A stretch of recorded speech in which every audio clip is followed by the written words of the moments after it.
Queridos e queridas, boa noite. Hoje eu escolhi como título para essa nossa reflexão a palavra expectativa. E eu sinceramente espero que essa palavra encontre expectativa no coração de vocês. E mais até, que essa palavra gere, crie, produza, pela ação do Espírito Santo, expectativa no coração de todos nós. Esse é meu pedido, essa é a minha oração.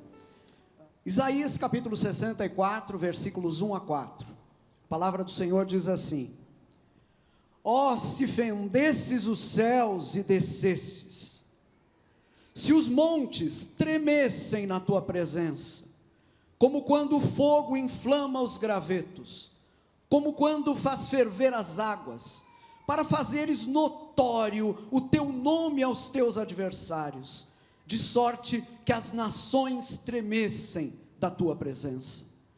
Quando fizeste coisas terríveis que não esperávamos, desceste, e os montes tremeram à tua presença.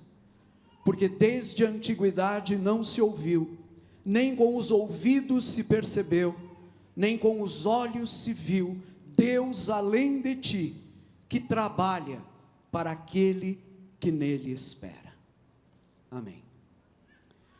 Tem algumas semanas já que nós temos examinado aqui algumas razões para uma questão que eu considero uma questão fundamental. E a questão que a gente tem procurado entender, procurado discernir é a seguinte: por que será que apesar de todas as riquezas da nossa fé cristã, ainda há cristãos e cristãs que vivem aquém daquilo que poderiam viver como filhos e filhas de Deus?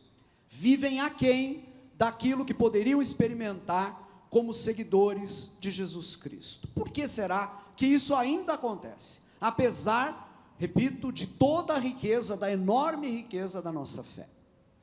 Essa questão para mim, gente, é uma questão muito importante, porque vejam bem, se nós não dermos sinais de que a nossa fé, de fato, é uma herança riquíssima, se nós não apresentarmos sinais, se nós não apresentarmos evidências de que a nossa fé, de fato, é uma riqueza enorme, é uma herança muito rica, como é que nós podemos pretender que as pessoas que não conhecem a Deus sejam atraídas e se interessem pelo Evangelho? As pessoas que vivem longe de Deus precisam enxergar em nós aquilo, ou melhor, aquele de quem elas precisam. Eles precisam enxergar em nós. Agora, se nós damos a impressão para as pessoas de fora da igreja de que nós somos apenas pessoas religiosas, acostumadas a frequentar um lugar de culto uma vez por semana, mas, de resto, em todas as outras coisas, a nossa vida é totalmente igual à vida delas, como é que elas vão poder se interessar? Em outras palavras, onde é, afinal de contas, que está o diferencial que as pessoas precisam ver na nossa vida? Essa coisa pesa com tal intensidade sobre mim, que eu sou muito franco em dizer, enquanto nós estávamos cantando aqui, adorando a Deus, eu estava me perguntando, será que a nossa vida corresponde àquilo que nós cantamos? Me permitam colocar isso com todo o amor, mas isso é sério. Há um peso do Senhor envolvido aqui. Nós cantamos, tudo entregarei. Agora a pergunta é, nós vivemos isso? Nós realmente entregamos tudo para o Senhor? Ou nós mantemos algumas áreas da nossa vida para nós? Para o nosso próprio prazer, para o nosso próprio governo, para nós fazermos com essas áreas aquilo que nós quisermos? A gente cantou, este é o meu respirar, teu Santo Espírito vivendo em mim, tua vontade feita em mim, este é o meu respirar. Em outras palavras, eu vivo para isso, para o teu Espírito habitando em mim, para a tua vontade feita em mim. Agora a pergunta, me perdoem, é uma pergunta incômoda, mas a pergunta é, isso corresponde de fato àquilo que nós vivemos? Nós cantamos a Ele a glória, mas se a gente retém algo para nós, Se nós não entregamos tudo ao Senhor, se a gente busca uma parcela de glória para a gente, por menor que ela seja, então, queridos e queridas, nós estamos cantando uma mentira. E vejam bem, é justamente isso que eu chamo viver aquém do que nós podemos viver. É isso. Uma vida cristã que no final das contas é uma vida que não é vivida na plenitude na qual ela deveria e poderia ser vivida. É uma vida cristã onde na verdade muito dessa vida é apenas fachada, é apenas o que nós cantamos, mas não encontra correspondência na materialidade da nossa vida, não encontra correspondência na concretude da nossa vida. Para falar de forma mais clara, a nossa vida de segunda a sábado desmente totalmente aquilo que nós cantamos de domingo. É disso que nós estamos falando. Eu acho que há uma razão para esse problema. Há várias razões. A gente está examinando isso já desde o começo do mês de junho aqui, não é? Agora, a razão que eu gostaria de examinar hoje é a seguinte. Eu acredito que esse problema, vivermos aquém das nossas possibilidades em Deus, uma razão para ele que o explica, está no fato de que muitos de nós não temos as devidas expectativas com relação à nossa própria fé. Nós não temos expectativas. A nossa vida cristã é uma vida cristã vazia de expectativas em relação a essa vida cristã mesma. Não há expectativas em nós. Eu quero falar hoje sobre o erro de não termos expectativas, e expectativas elevadas com relação à nossa fé. Nós deveríamos ter expectativas elevadas em relação à nossa fé. Muitas pessoas atravessam a vida cristã sem maiores expectativas, frequentam a igreja, procuram levar vidas corretas, mas não parecem muito prontas a imaginar que há alguma coisa na vida cristã para além disso. Não estão muito prontas a imaginar que há na vida cristã um elemento de surpresa, algo que motivaria nessas pessoas um senso de expectativa por alguma coisa maior, por uma ação mais clara e mais direta de Deus. Eu poderia resumir isso, gente, com uma pergunta. Eu não quero que vocês me respondam, porque vocês precisam sondar isso no coração de vocês, mas dentro do coração de vocês, para vocês mesmos, né? Ou então, para usar uma expressão que o Anésio gosta muito de usar, conta para a sua própria sombra aí. Você vem para o culto com expectativa?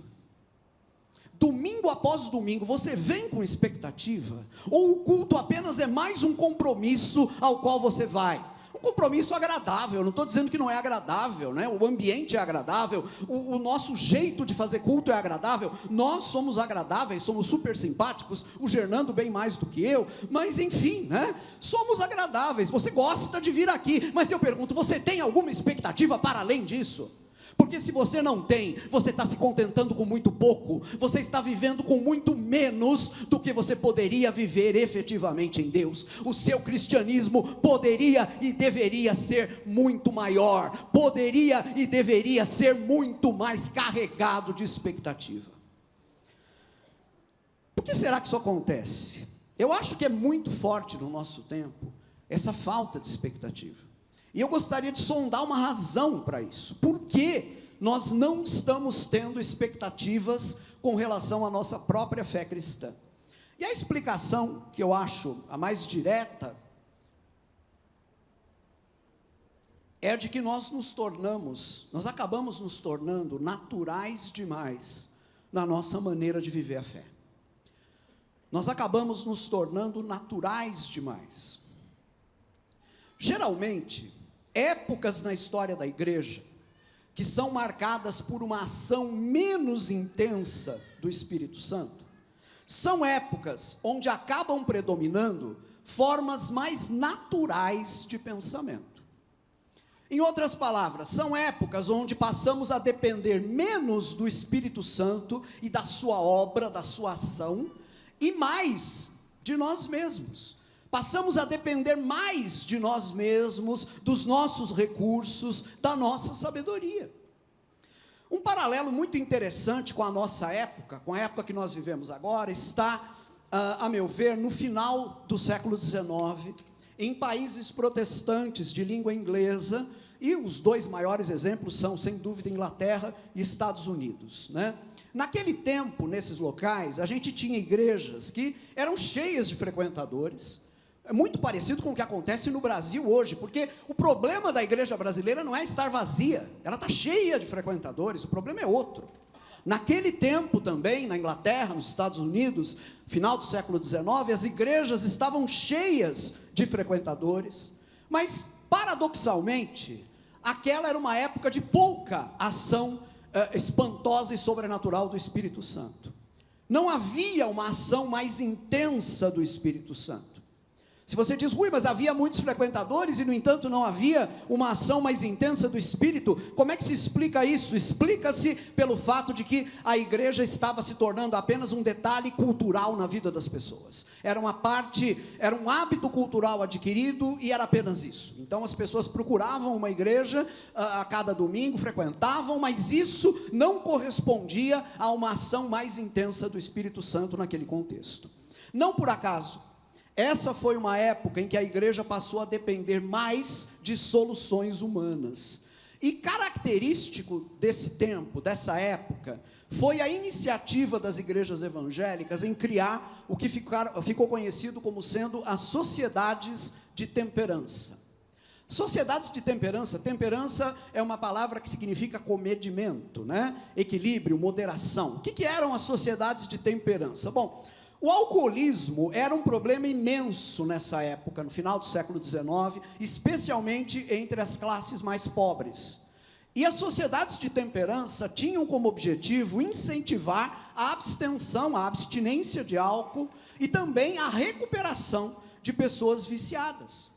Para isso, as igrejas promoviam campanhas contra o álcool, para isso faziam palestras, procuravam ajudar clinicamente as pessoas viciadas em alcoolismo, não é? Era uma iniciativa, sem dúvida nenhuma, louvável. Agora, é interessante notar o seguinte, muito tempo e muita energia foram gastos em programas como esses, e os resultados foram pouquíssimos.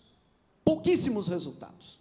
No entanto, durante épocas de avivamento, durante épocas de visitação especial de Deus, e aqui eu poderia lembrar, eu até coloquei uma lista para vocês na tela, né? Apenas alguns exemplos de avivamento, os avivamentos de 1857 a 1859, nos Estados Unidos, na Irlanda e no país de Gales, o avivamento de 1904 no país de Gales, o avivamento de 1906 em Los Angeles, Estados Unidos, ficou conhecido pelo endereço onde esse avivamento começou, a famosa Rua Azusa, né? Foi característico desses avivamentos, característico de épocas de visitação especial de Deus, que centenas de pessoas eram instantaneamente libertas do vício do alcoolismo, de outros vícios, eram resgatadas num instante de uma vida inteira dedicada ao pecado, e tudo isso acontecia num instante, numa única operação poderosa de Deus. Tudo aquilo que as sociedades de temperança não conseguiram fazer por décadas, um avivamento vinha e fazia. A ação de Deus num avivamento resolvia, eliminava esse problema para as vidas de muitos homens e mulheres. Vejam bem, eu quero que fique muito claro aqui, eu não sou contra iniciativas como essas das sociedades de temperança, não sou contra isso, eu acho que isso tem o seu valor, mas me parece que a gente comete um erro, quando a gente passa a confiar mais nessas respostas da sabedoria humana, do que na ação poderosa de Deus. Eu sei muito bem que é possível errar, nos desequilibrando, por assim dizer, em ambas as direções, né?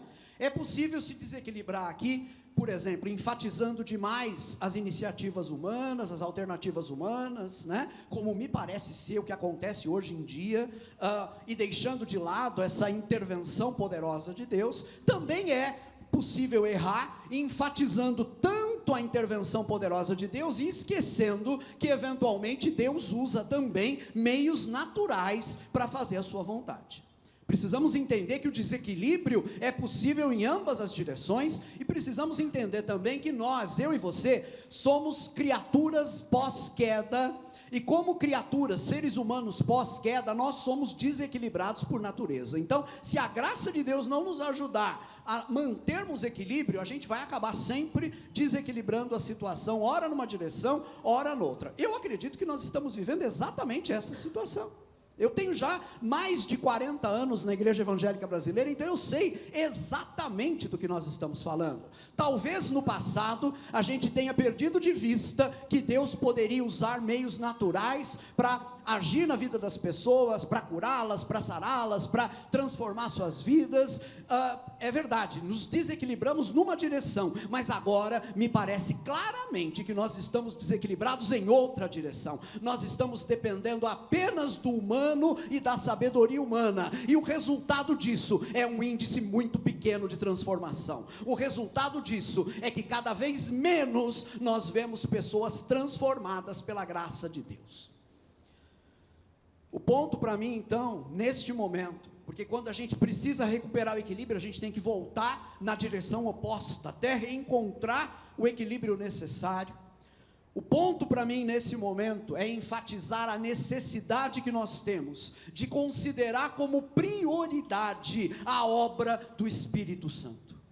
Esse, me parece, é o ponto que está sendo tragicamente esquecido pela igreja dos nossos dias.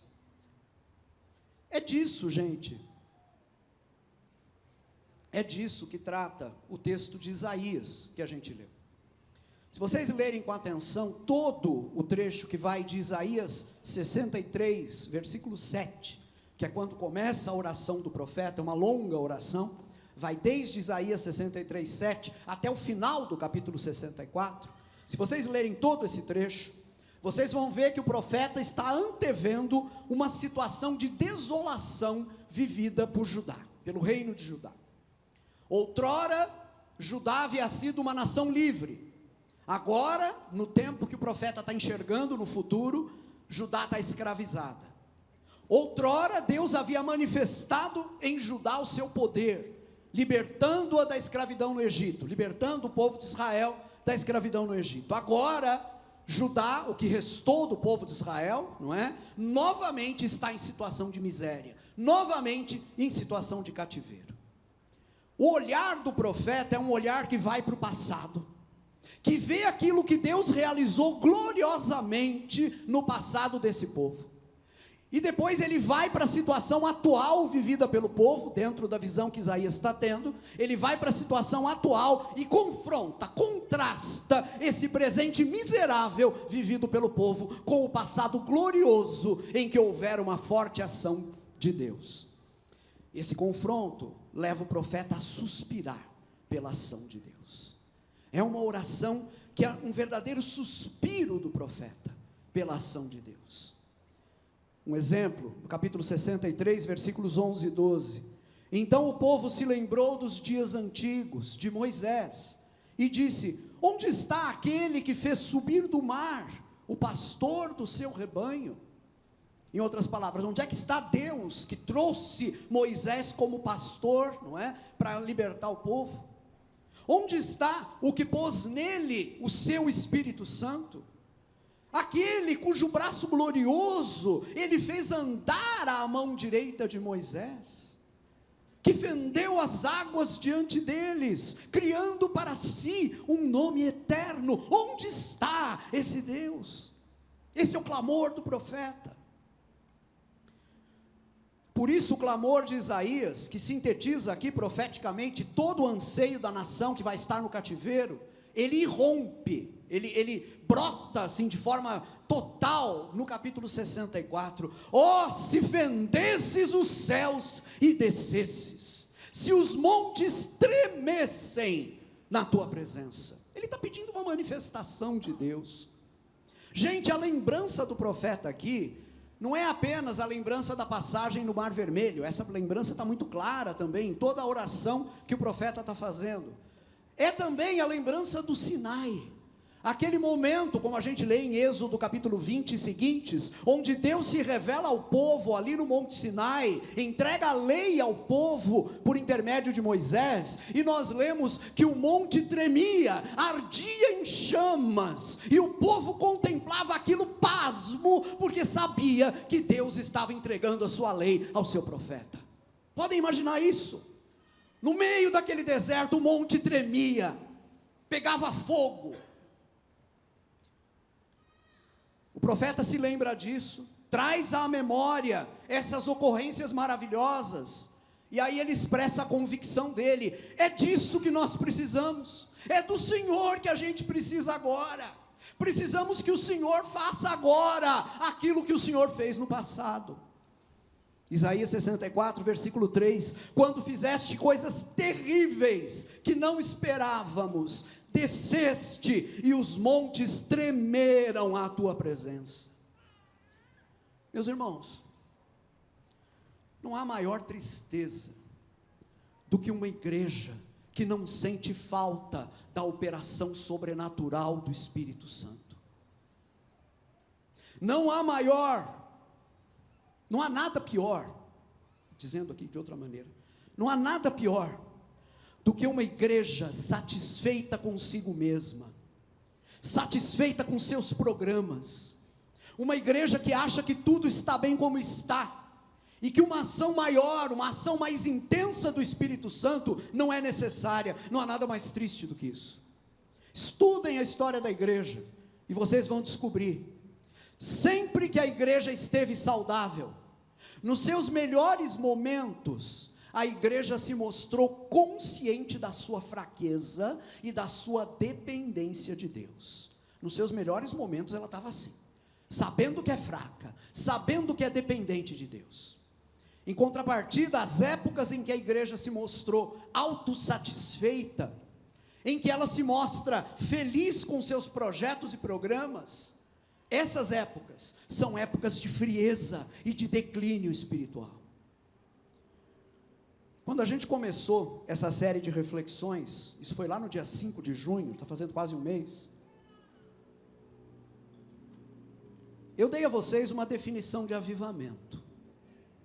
Essa definição não é minha, é do irmão James Packer, e o James Packer escreveu: avivamento é a ação de Deus devolvendo a uma igreja moribunda, de uma maneira fora do comum, aqueles padrões da vida e da experiência cristã, que o Novo Testamento estabeleceu como sendo inteiramente normais.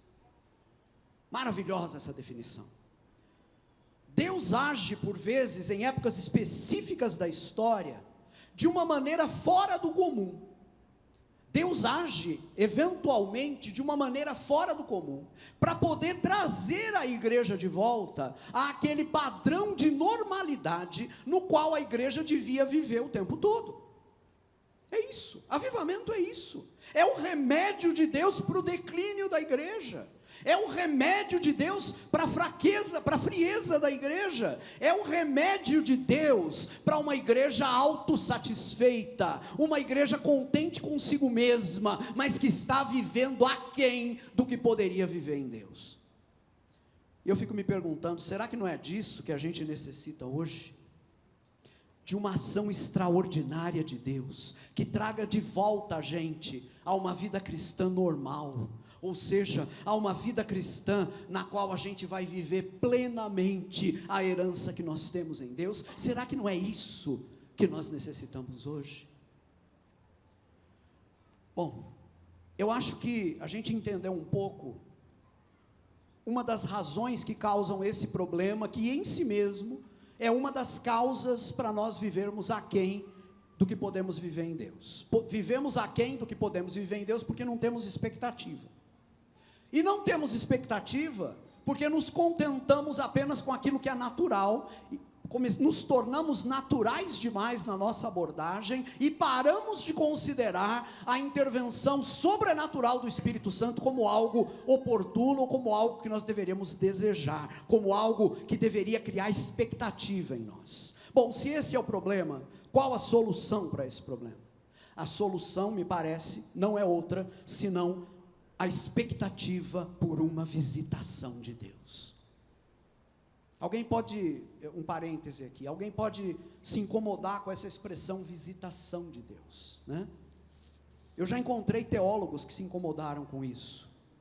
Mudaram arbitrariamente um dos hinos mais bonitos do inário mais antigo da Igreja Evangélica Brasileira, que é o inário Salmos e Hinos. Salmos e Hinos possui um hino chamado Vem Visita a Tua Igreja, ó bendito Salvador. Eu me lembro da igreja na qual eu me converti, quando ela ainda fazia parte da Igreja Presbiteriana Independente, aqui em Osasco, Bela Vista. Eu me lembro da igreja inteira, eu tinha 6 anos de idade, mas eu me lembro da igreja inteira cantando esse hino numa noite de domingo. Nunca mais eu esqueci o senso de uma congregação sedenta de Deus, pedindo: vem visita a tua igreja, ó bendito Salvador. Se vocês comprarem uma versão atualizada do inário Salmos e Hinos, vocês vão ver que eles mudaram a frase inicial, porque vieram com uma ideia teológica: não podemos pedir que Deus visite sua igreja, porque o Espírito Santo já está na igreja. Que falta de visão. Queridos e queridas, é claro que o Espírito Santo já está na igreja. Ele está na igreja desde Pentecostes, e ele vai continuar na igreja até o dia do retorno glorioso do nosso Senhor e Salvador Jesus Cristo. Mas quando nós oramos, vem visita a tua igreja, nós estamos junto com toda a tradição da igreja, pedindo por uma visitação especial de Deus. Nós sabemos que o Senhor sempre está na sua igreja, mas nós oramos dizendo: vem visita a tua igreja, porque sabemos que é vontade de Deus, que em momentos especiais a sua presença se faça notória de uma forma como ela não é percebida em outros momentos. Há momentos de uma visitação especial de Deus, e eu vou dizer uma coisa para vocês: faz tempo que a igreja brasileira não é visitada dessa maneira pelo poder de Deus, e o que nós precisamos agora é disso, é de uma visitação de Deus. No Novo Testamento, gente, tem uma oração que faz par perfeito com essa oração que a gente leu lá em Isaías. Tem uma oração no livro de Atos que faz par perfeito com essa de Isaías 64, com esse clamor, né? Ó, se fendesses os céus e descesses. Em Atos 4, Pedro e João foram presos pelas autoridades judaicas por terem curado, por Jesus, se servindo do ministério deles, ter curado um homem que era coxo de nascença. Prenderam Pedro e João, mas como a multidão estava muito impressionada com o milagre, o homem que foi curado era coxo de nascença, tinha mais de 40 anos, e foi curado, e estava ali andando e pulando ao lado de Pedro e João. As autoridades judaicas prenderam Pedro e João, eles passaram a noite na cadeia, mas não puderam fazer mais nada com eles, porque, enfim, o povo estava muito impressionado. Então, aquelas autoridades apenas disseram para eles: olha, é o seguinte, a ordem para vocês é: não falem mais por aí no nome desse Jesus. Porque vocês podem entender o problema dessas autoridades judaicas, né? Tinham feito de tudo para matar Jesus, para tirar Jesus do mapa. Quando eles acharam que tinham conseguido isso, agora tem um povo naquela cidade dizendo que Jesus está curando pessoas, e que aquele coxo tinha sido curado pelo nome de Jesus. Então esse pessoal, essas autoridades estão desesperados para calar a boca de Pedro e João. Pedro e João deram uma resposta fantástica, disseram: olha, vejam vocês aí, se é mais justo obedecer a vocês do que obedecer a Deus. O que nós sabemos é que nós não podemos deixar de falar das coisas que nós vimos e ouvimos. Pronto. Os dois foram soltos. Imediatamente eles foram procurar os irmãos e contaram para os irmãos o que tinha acontecido com eles e o que as autoridades judaicas haviam dito a eles. O texto de Atos vai dizer que a igreja reunida, assim que ouviu o relatório de Pedro e João, respondeu da seguinte maneira. Atos capítulo 4, versículo 24. Ouvindo isto, unânimes, significa com uma alma só, né? Unânimes, levantaram a voz a Deus e disseram: Tu, soberano Senhor. Começaram a orar. Isso daqui já é significativo, gente. A primeira reação da igreja diante do relato de que Pedro e João tinham sido presos, foram ameaçados, etc. A primeira reação da igreja não foi roer as unhas de medo e dizer: puxa, então estamos perdidos. Não. A primeira reação da igreja foi orar. A igreja estava sendo ameaçada pelas autoridades. Pedro e João tinham passado a noite na cadeia. Mas a igreja reconhece aqui que as autoridades humanas não são nada diante da autoridade maior que é Deus. E por isso eles começam a oração desse jeito: Tu, soberano Senhor. Eles usam uma expressão muito forte no grego aqui, para dizer: Deus, esse pessoal aí pensa que manda em alguma coisa, mas é o Senhor que é o soberano. Eles se veem como autoridades, mas é o Senhor que é a autoridade sobre todas as autoridades. Só isso daqui já é uma lição para nós. Como responder em tempos de perseguição, não com medo, mas com a ousadia de quem sabe que Deus é aquele que está no controle. Mas eu quero me ater a um trecho em especial nessa oração. Depois de expor a situação a Deus em oração, porque oração é isso, a gente expõe para Deus o que está atravessando, o que está passando, o que está sentindo, foi isso que a igreja fez. Depois de expor a Deus a situação em oração, os irmãos terminam a oração assim: Agora, Senhor, olha para as suas ameaças, e concede aos teus servos, que anunciem com toda a intrepidez a tua palavra, enquanto estendes a mão, para fazer curas, sinais e prodígios, por intermédio do nome do teu santo servo Jesus. Gente, é fantástica essa oração. A igreja não demonstra aqui nenhuma timidez. Eles estavam sendo ameaçados, mas não demonstram nenhuma timidez. Ao mesmo tempo, não demonstram nenhuma autoconfiança, nenhuma segurança própria. Ao contrário, o olhar deles está em Deus. É na intervenção de Deus que eles colocam toda a sua expectativa. Dizem eles em oração, nossos irmãos lá do passado: olha para as suas ameaças e concede aos teus servos que anunciem. Existe aqui a percepção muito clara deles, de que a ousadia para pregar, o poder para anunciar o evangelho, vem apenas e tão somente de Deus. E mais, há aqui, gente, um senso maravilhoso de expectativa. Vejam só: olha para as suas ameaças e concede aos teus servos que anunciem com toda a intrepidez a tua palavra, enquanto estendes a mão para fazer curas, sinais e prodígios. Vocês perceberam? Há uma expectativa envolvida aqui. Eles pedem a Deus ousadia na pregação, mas expressam também a sua convicção de que, junto com essa concessão de ousadia, Deus vai continuar a operar sinais e prodígios de forma impressionante, enquanto estendes a mão para fazer curas. No grego fica muito claro que a ousadia na pregação está ligada diretamente a esse fato de que Deus mesmo irá continuar a operar poderosamente. Em outras palavras, o que eles estão dizendo é o seguinte: eles estão pedindo ousadia para pregar, porque sabem que à medida que Deus opera sobrenaturalmente, a igreja ganha ousadia para pregar. Essa ação sobrenatural de Deus comunica ousadia à igreja, e a igreja anuncia a palavra, o evangelho, com muito mais intrepidez. Gente, a igreja lá no seu nascedouro colocava todas as suas esperanças, todas as suas expectativas na ação poderosa de Deus. Era ali que estava a chave para tudo na visão deles. O próprio Jesus, ao ressuscitar, tinha encarregado a igreja de testemunhar. O próprio Jesus tinha dito que os sinais acompanhariam a pregação do evangelho. Por isso a igreja se volta para Deus e pede isso em oração, pede ousadia, pede mais sinais e prodígios, mas pede isso com fé, pede isso com expectativa, porque sabe que é a vontade de Deus realizar isso. Agora vejam a resposta a essa oração. Atos capítulo 4, versículo 31.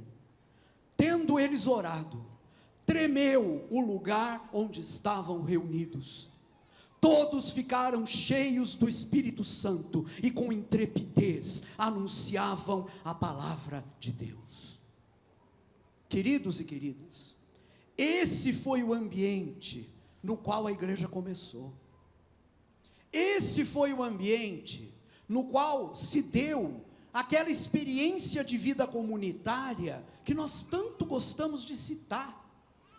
Atos 2, 42 a 47, perseveravam na doutrina dos apóstolos e na comunhão, no partir do pão, nas orações.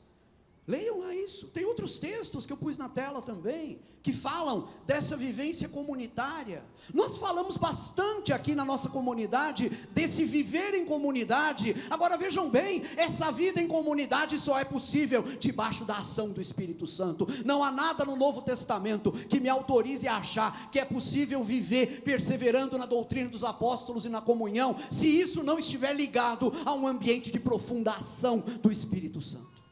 Porque foi isso que nós vimos lá no começo. Era assim que essa igreja vivia. A vida da igreja inclui conversão, mudança de vida, novo nascimento, ser cheio do Espírito Santo para uma vida de perseverança na fé. Nada disso se faz pela força humana. Tudo isso só é possível pelo Espírito Santo. Amém? Um detalhe, um pouco atrás eu falei sobre as letras que nós cantamos hoje. Tudo entregarei, esse é o meu respirar, a Ele a glória. Não pense você que você entrega tudo por sua própria força, você não consegue. Não pense você que o Espírito Santo vai ser o seu respirar porque você decide isso, você também não consegue.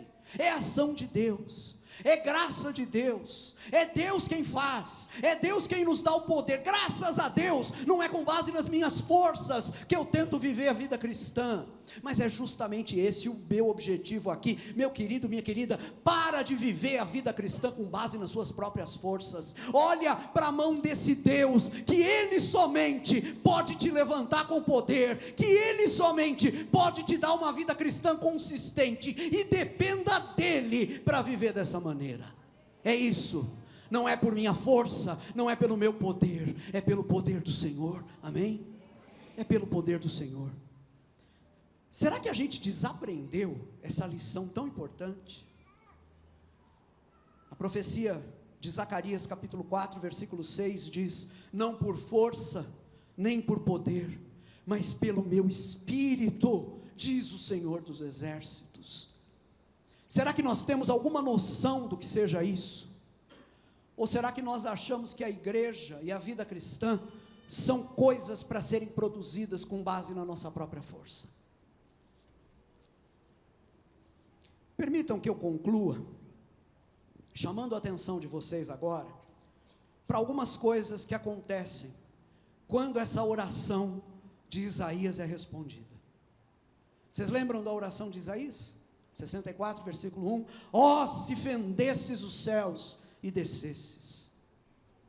Vamos ver algumas coisas que acontecem, quando Deus fende os céus e desce. Lembram da oração dos irmãos em Atos 4? Senhor, permite que a gente pregue com ousadia a palavra, enquanto estendes a tua mão, para agir com poder. Vocês querem ver algumas coisas que acontecem, quando Deus estende a mão, para agir com poder? Eu não vou me estender muito aqui. Se pudesse eu ficaria um dia inteiro falando disso daqui, teria exemplos para contar, para trazer para vocês, muitos exemplos. Mas eu vou me ater a uns poucos elementos. E o primeiro deles é o seguinte, eu quero trazer alguns exemplos do que Deus faz num avivamento. O primeiro exemplo, num avivamento, Deus faz coisas estranhas.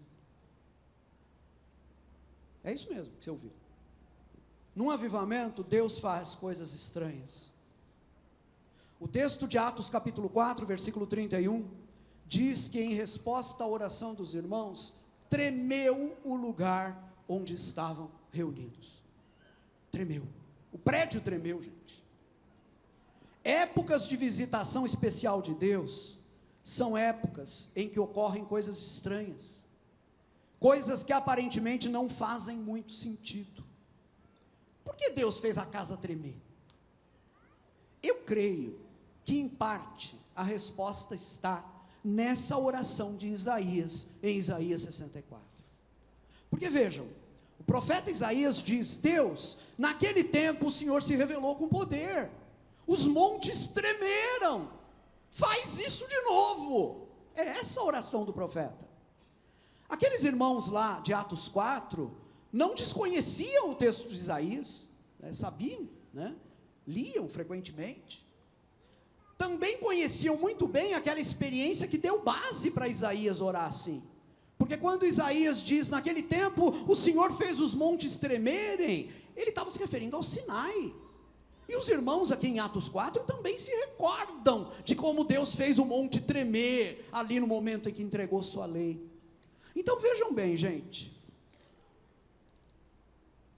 o que eles estão pedindo aqui, e aquilo que Isaías pediu na sua oração, é apenas isso: faz agora no presente o que o Senhor fez no passado, o que o Senhor fez no Mar Vermelho, o que o Senhor fez no Sinai.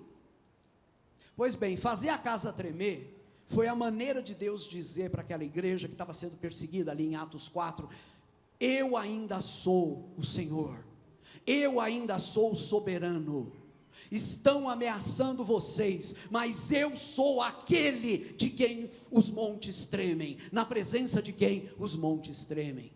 É isso. Num avivamento Deus faz coisas estranhas, porque Ele precisa mostrar para a minha lógica humana, para a sua lógica humana, que Ele continua sendo Deus.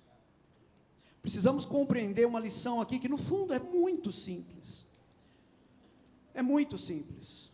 Deus ainda é hoje o mesmo Deus do Mar Vermelho, o mesmo Deus do Sinai, e Ele pode fazer hoje as mesmas coisas que Ele fez no passado. Ele pode fazer hoje literalmente as mesmas coisas que fez no passado. Ele fez o Sinai tremer, Ele fez a casa tremer ali em Atos capítulo 4. Ele pode fazer esse lugar tremer hoje, se Ele quiser. Nós estamos num tempo onde se crê cada vez menos no poder transformador de Deus. Tanto é assim, que até mesmo na igreja, se recorre cada vez mais a outras alternativas. Alternativas médicas, psicológicas, numa espécie de versão século 21, das antigas sociedades de temperança. A intenção é ótima, mas os resultados são sempre muito fracos. Agora, o grande problema para mim é, por que isso acontece? Isso acontece no fundo porque nós deixamos de crer que Deus pode transformar alguém. O que é que eu posso dizer para vocês, irmãos e irmãs, queridos e queridas? Leiam a história dos avivamentos. Faça uma pesquisa na internet, a internet mostra tudo para vocês. Avivamento da Rua Azusa, vem um monte de livros em português que vocês podem ler. Avivamento de 1904 no país de Gales. Avivamento de 1949 na ilha de Lewis, na Escócia, ou também nas Ilhas Hébridas, é o mesmo nome para aquela região. Procurem na internet, vão ler as histórias desses avivamentos. Se alguém tem Twitter e me segue no Twitter, eu postei ontem de noite, é a última postagem que eu fiz no Twitter, um depoimento no YouTube, somente o áudio legendado, depoimento em inglês, com sotaque escocês fortíssimo, mas um depoimento do reverendo Duncan Campbell, que esteve presente no avivamento na ilha de Lewis, que começou em 1949 e terminou em 1953, 50 minutos de depoimento legendado, vão ouvir esse relato. Queridos e queridas, vão à história dos avivamentos, o que é que vocês vão encontrar? Gente transformada pelo poder de Deus num instante, gente liberta do pecado num instante, gente curada de anos e anos de enfermidade num instante, porque a mão de Deus se revelou com poder. É isso. Pessoas por quem as famílias oravam há décadas, de repente numa noite, ouvem a pregação da palavra de Deus e têm seus olhos abertos, e têm seus corações abertos. Os relatos sobre a ilha de Lewis, em 1949, são impressionantes, impressionantes. As pessoas vinham para as igrejas, para os locais de culto, sem serem chamadas. O culto acabava, as pessoas que estavam no culto saíam, de repente uma multidão começava a se juntar na porta da capela.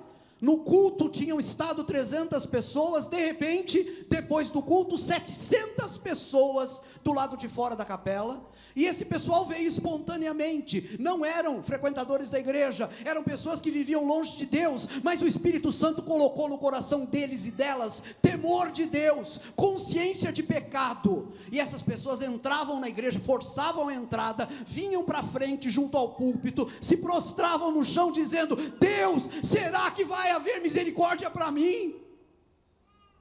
Isso durou 5 anos, 5 anos, os pregadores eram chamados às pressas. Tem um pessoal que está reunido lá no campo, eles precisam de ajuda agora, e lá no campo tinha centenas de pessoas reunidas, de joelhos, deitadas no chão, chorando. Não eram frequentadores de igreja, eram gente que desprezava a Deus, que não estava nem aí para Deus, mas o Espírito Santo os convenceu de pecado. Um homem estendido no chão, e o pregador viu com seus próprios olhos isso, 4 adolescentes, que não deviam ter mais de 16 anos, chegando junto àquele homem que chorava e pedia perdão pelos seus pecados. Aquelas meninas se ajoelharam ao lado dele e disseram: calma, o mesmo Jesus que nos salvou ontem, vai salvar você hoje. Um grupo não tinha igreja para procurar. Isso aconteceu mais ou menos a 9 quilômetros da cidade onde esse pregador estava.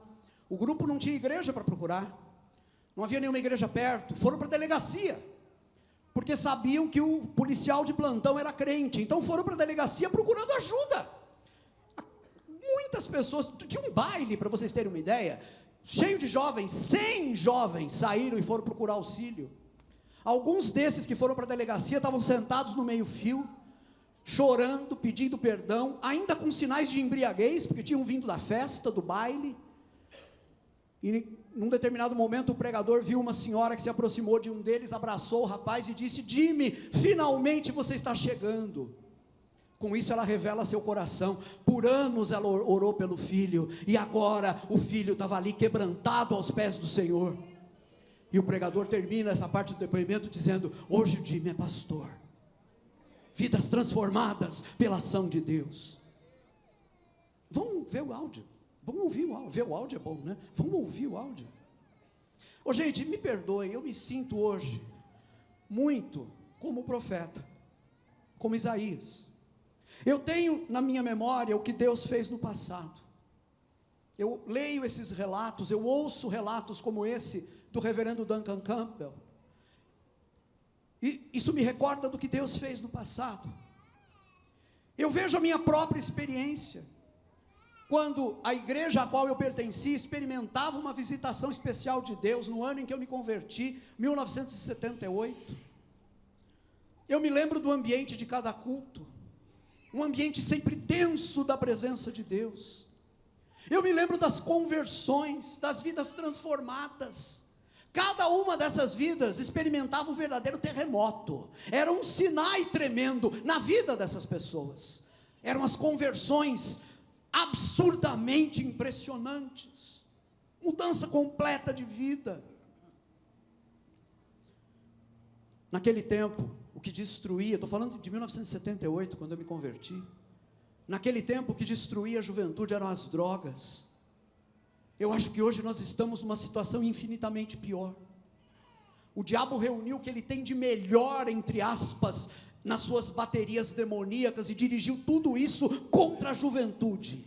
Pior até do que as drogas de injetar na veia, ou de aspirar, ou de ingerir pela boca, são essas drogas que estão envenenando o pensamento dos nossos moços e moças hoje, levando-os para cada vez mais longe de Deus. Uma geração inteira está sendo oferecida no altar a Moloque. Para quem não sabe, no Antigo Testamento, Moloque era aquele ídolo pagão com o qual Israel pecou várias vezes, cujo culto consistia no sacrifício de crianças. A estátua de Moloque tinha um ventre que era um forno, e ali dentro os bebês e crianças pequenas eram colocados vivos. Israel fez isso, e por causa desse pecado Deus mandou Israel e Judá para o cativeiro. Nós vivemos um momento em que uma geração inteira está sendo sacrificada a Moloque, e nós nem notamos isso, e isso não nos preocupa. Pior, nós achamos isso normal, porque estamos olhando tudo pelo prisma do natural, e não pelo ponto de vista de Deus. Os desafios hoje são ainda maiores do que em 1978. Nós precisamos hoje de um avivamento muito maior do que aquele que a igreja brasileira experimentou no começo dos anos 70, porque não se engane, a igreja brasileira experimentou um avivamento no começo dos anos 70, eu sou fruto desse avivamento. Muitos irmãos e irmãs podem dizer junto comigo que são frutos desse avivamento, mas nós precisamos de mais hoje, de mais.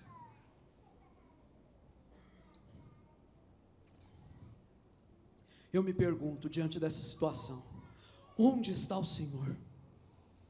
Onde está essa tua presença que faz tremer os montes, que transforma as vidas de pessoas indiferentes ao Senhor em pessoas apaixonadas pelo Senhor?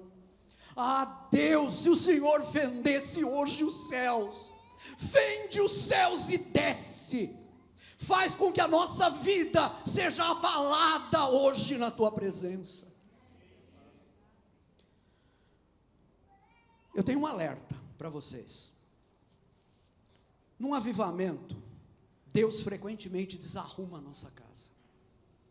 Entendem isso? Num avivamento, Deus frequentemente desarruma a nossa casa. Nós somos seres humanos, nós gostamos de deixar tudo muito bem arrumado, né? E muitas vezes fazemos isso com o culto, né, Fernando? Gostamos de ter o culto bem arrumadinho, tudo em ordem. Pois bem, num avivamento Deus desarruma tudo. Foi assim no país de Gales, em 1904, quando os cultos simplesmente não terminavam. As pessoas estavam no culto, dava hora, elas voltavam para casa, dormiam, iam trabalhar, voltavam para o culto, e ainda tinha gente que não tinha ido para casa, que ainda estava no culto. Os cultos simplesmente emendavam uns nos outros. Deus desarrumou completamente a agenda religiosa das igrejas no país de Gales.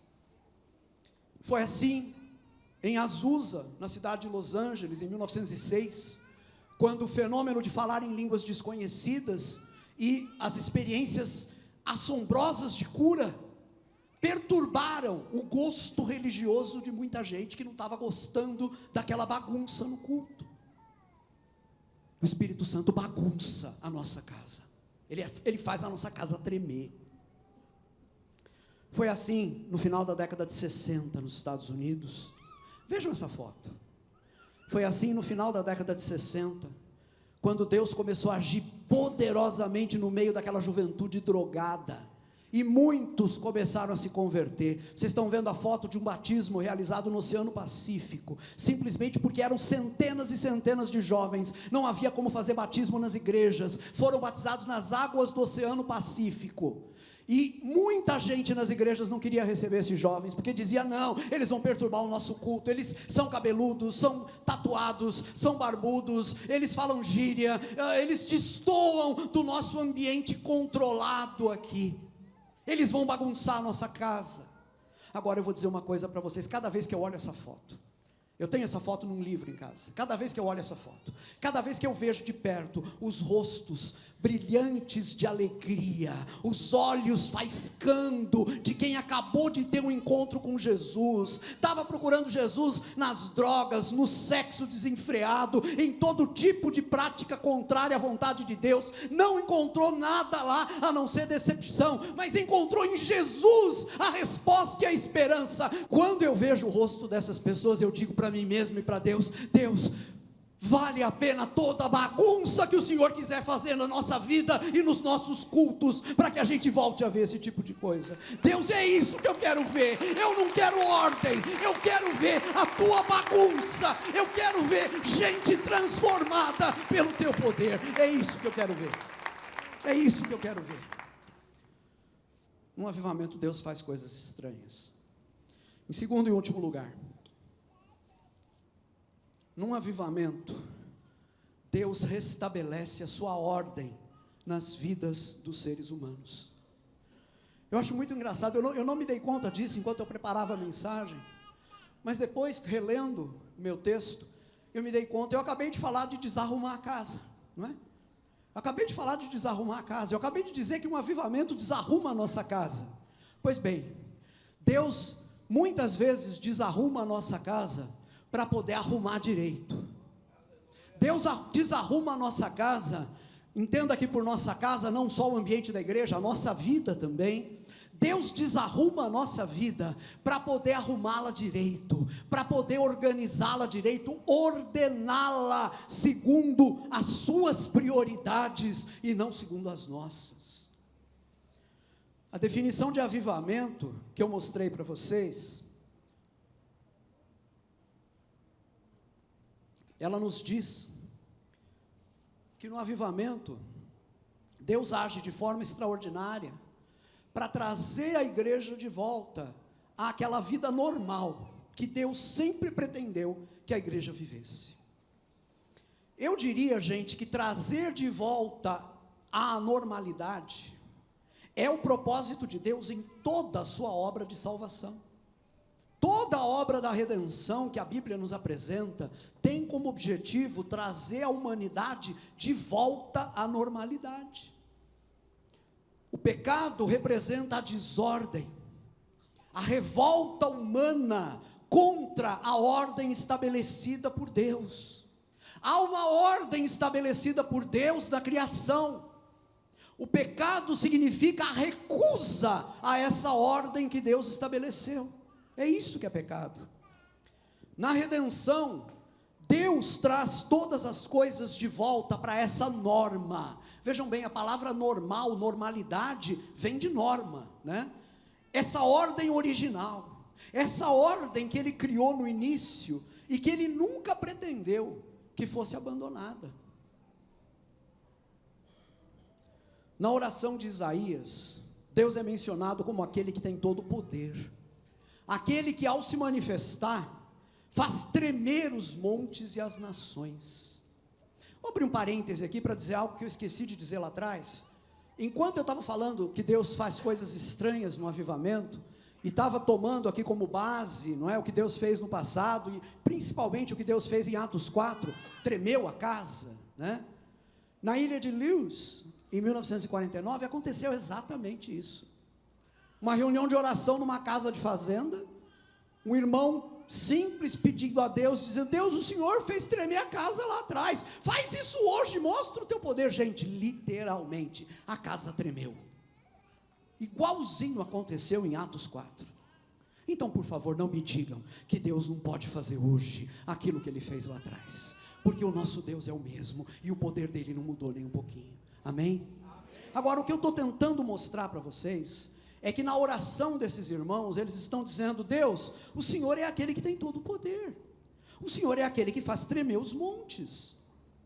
Se vocês continuarem na leitura da oração em Atos 4, a partir do versículo 24, vocês vão ver, logo da sequência, os irmãos lembram que Deus é o Criador de todas as coisas, aquele que criou tudo que existe. Ora, irmãos, somente Ele, nosso Criador e Senhor, sabe exatamente quem e como nós somos. Somente Ele sabe. A gente vive um tempo de uma tremenda crise de identidade. Dentro da igreja as pessoas nos procuram, dizendo: eu preciso descobrir quem eu sou. E muitas vezes nós dizemos: vá fazer terapia. Está errado. Não que a terapia seja ruim, ela pode ser necessária em alguns casos, mas me perdoe, essa universalização da terapia é um sinal de que nós deixamos de acreditar em Deus. Eu não sei mais quem eu sou. Pergunte para Deus quem você é, porque Ele que te criou é o único que pode te mostrar exatamente quem e o que você é. Deus é o único que pode fazer você ter plena consciência acerca de quem e do que você é. É isso.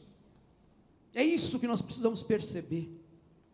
O grande engano do pecado está em nos convencer de que nós é que sabemos o que é melhor para as nossas vidas. Esse é o grande engano do pecado, nos convencer de que nós sabemos o que é melhor, e por isso nós somos tentados a jogar fora a ordem estabelecida por Deus, o ordenamento que Deus sabe que é o melhor para todas as coisas. Por isso a oração mais sábia é aquela que diz: Deus, Eu não quero a minha ordem na minha vida, eu quero a tua ordem na minha vida. Coloca a minha vida em ordem, segundo a tua ordem, e não segundo as minhas ideias. Essa é uma oração revolucionária, que pode fazer a sua vida tremer pelo poder de Deus. Queridos, me permitam dizer o que eu vou dizer agora com todo carinho.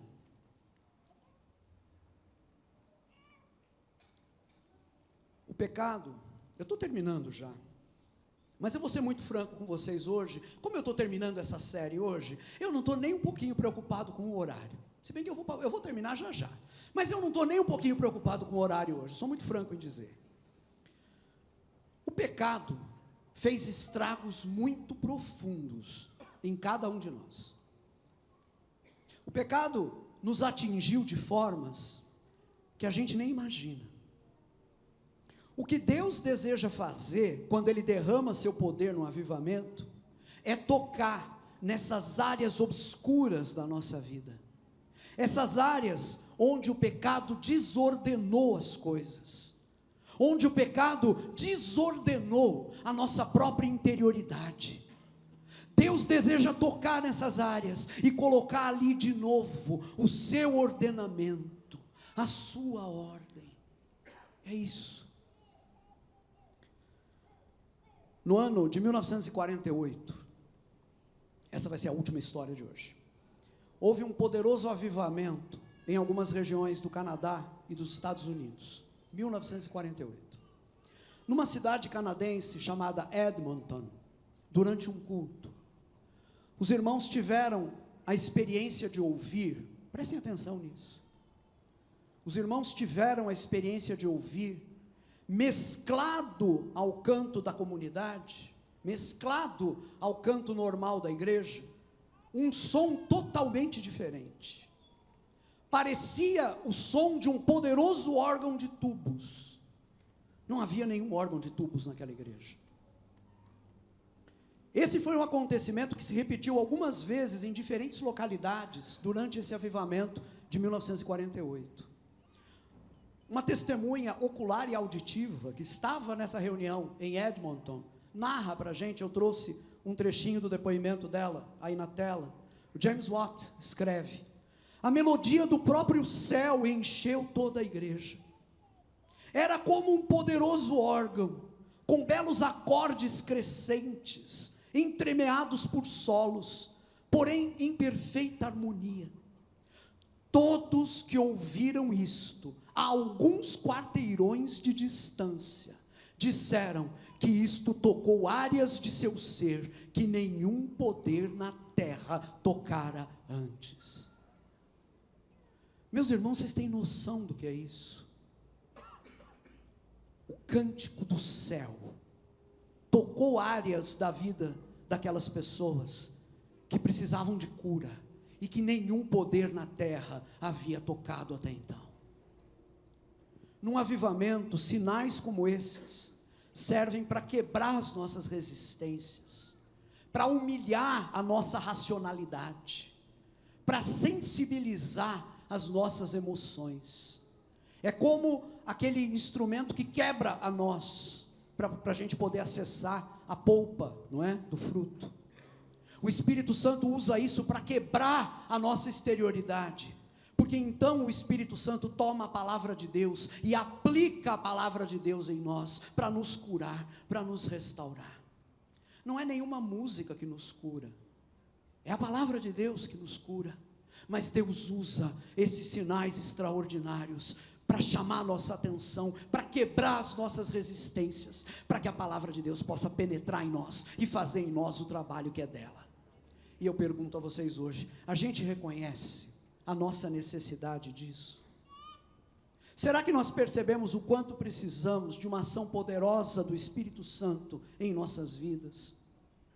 Queridos, eu fico pensando em quantos de nós que estamos carregando fardos imensos, carentes de um toque de Deus, um toque de Deus que conserte as discordâncias do nosso ser.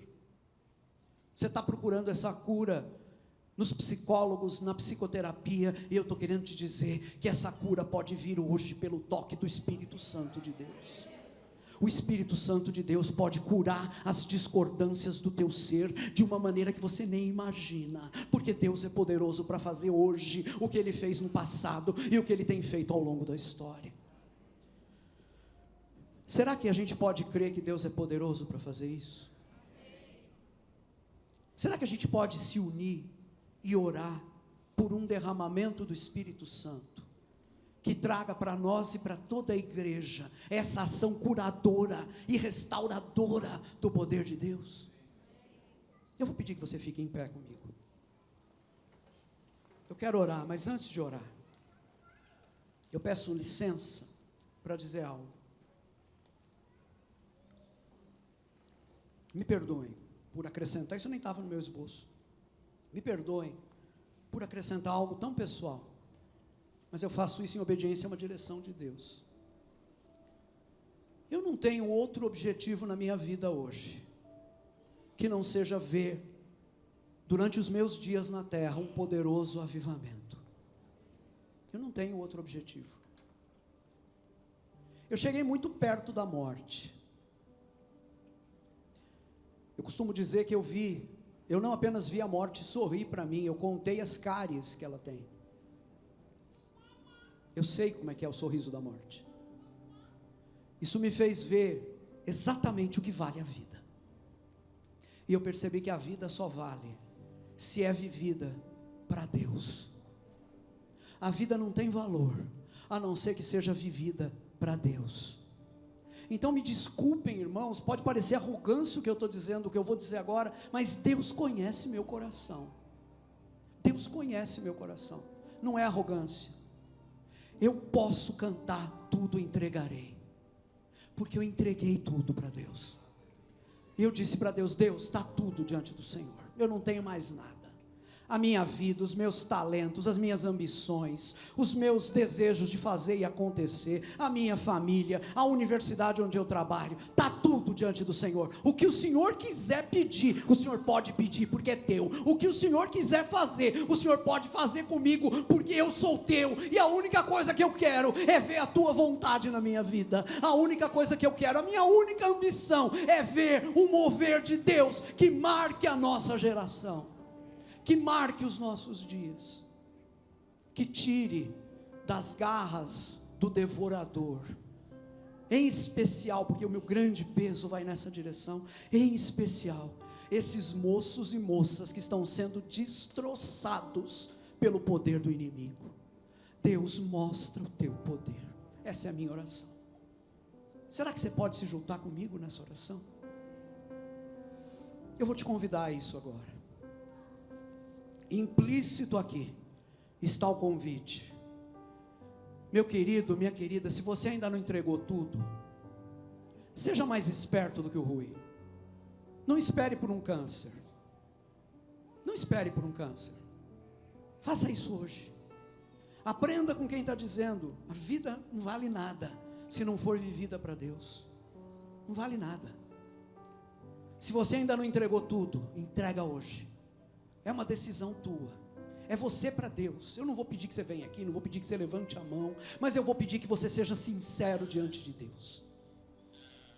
E a partir daí, viva uma vida no poder do Espírito Santo.